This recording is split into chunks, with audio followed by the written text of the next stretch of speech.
How are you doing today, DJ? I'm great. And yourself? Absolutely fantastic. Dude, you inspire me because you have taken gospel through the South, and there's just so much to say about the experiences that you must have gone through. Wow, that's an honor, first off. And yes, oh my gosh, it's been a crazy ride, but I'm along for it. But you know how we are here in the South, man. It's about raising our hands high in the air and singing along and putting, just bringing Mima and everybody along for the ride. That's right. That's what we do. Hey, a recent study came out that most of the people that are moving to North Carolina are all coming from Florida. Do you find yourself in a position like that where you're just going to make your way up here anyway? Oh, wow. I never thought about it, but I will say there is some good food over there. I was on tour with Hamilton, and I made a stop in Charlotte specifically. Yeah. And I was like, I have to get out of here because I will eat like this all the time, and I won't be able to fit my costume. So, oh, it's so true. It's so true, man. You've really got to have a discipline when you walk around the city because so many, ever since Johnson and Wales came here with all of those, future superstars as chefs. oh wow! So that's the secret. Okay, now I know. I know. That's where you learn that a big old plate of Southern food becomes a little thing of tapas, is what it does. Where it's like, okay, you mean I got to get full with that little thing that you're giving me? Come on now. You have to just try them all. That's what I do. So true. So being a part of the Hamilton legacy, oh my God, dude. I mean, we're talking about something that is going to last over 150, 200 years. Mm-hmm. Yeah, it's crazy. I never thought that I would be a part of that show this early in my career, let alone just being in it, period. I dreamed about it. I remember seeing it in 2017, but getting a call that I'd be in it 2 years later, I did not fathom that.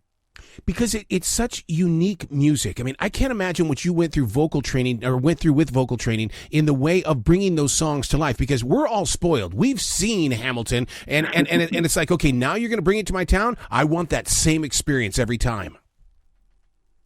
Yeah. Whoa.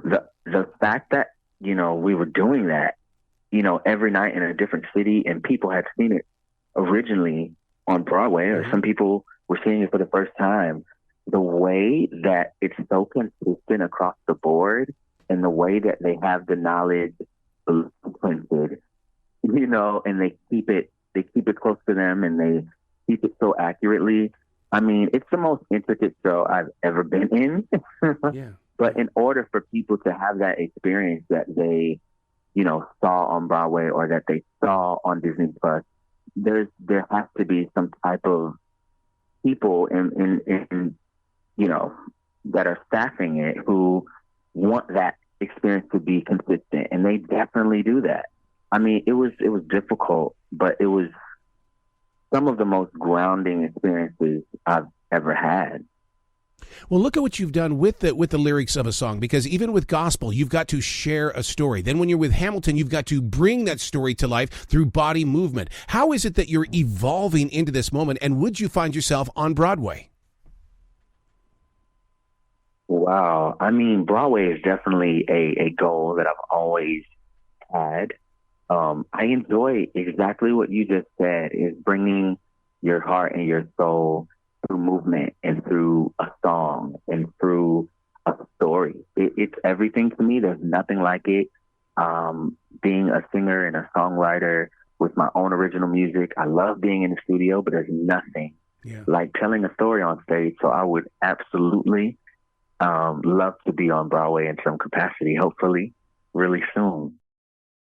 Your experiences in that studio, do you feel trapped? Because I do. I feel like it's like, ugh, get me out of here. Get that microphone away from me.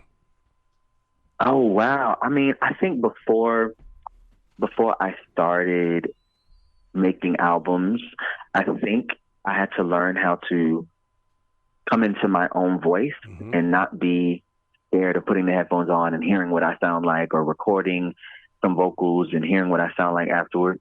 Being in the studio now for me is almost like being in an experimental lab. Yep.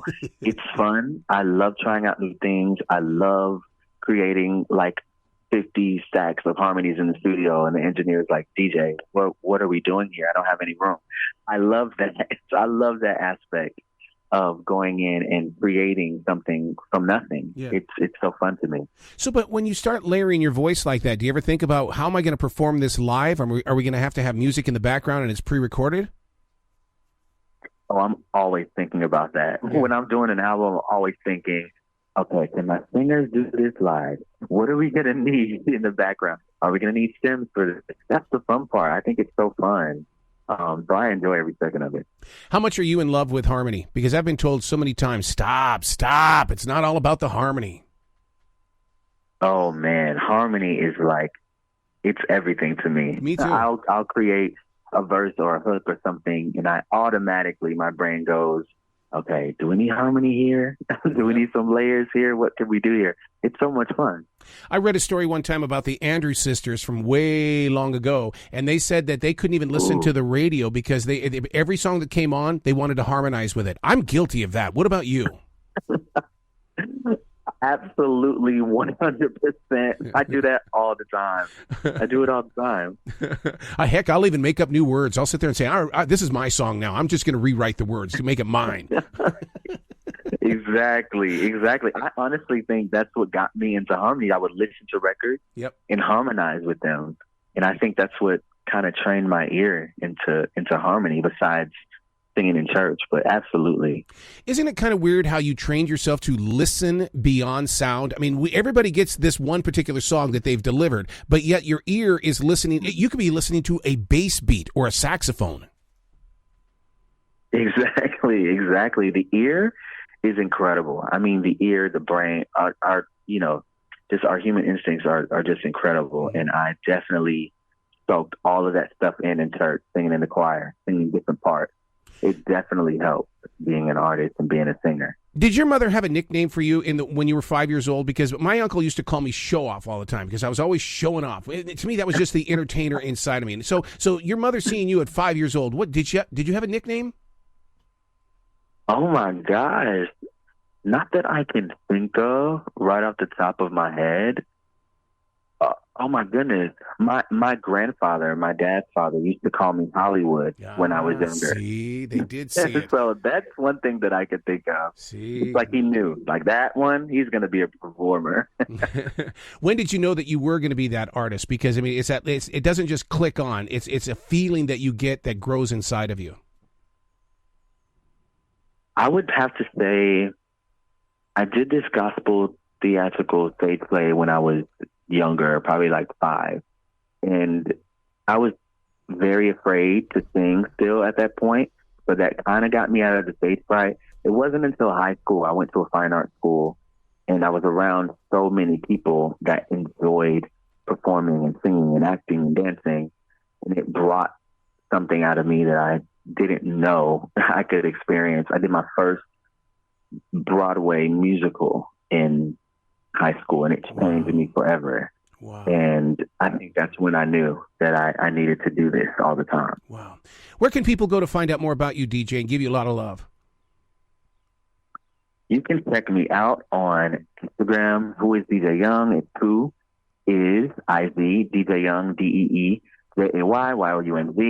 I'm on Instagram, Twitter, DJ Young, and you can find out all upcoming shows, all of my music, and new updates at djyoung.com. I love it. Please come back to this show anytime in the future, dude. It would be my pleasure. It was awesome talking to you. Thanks for having me. Well, you be brilliant today, okay? Thank you very much. Likewise.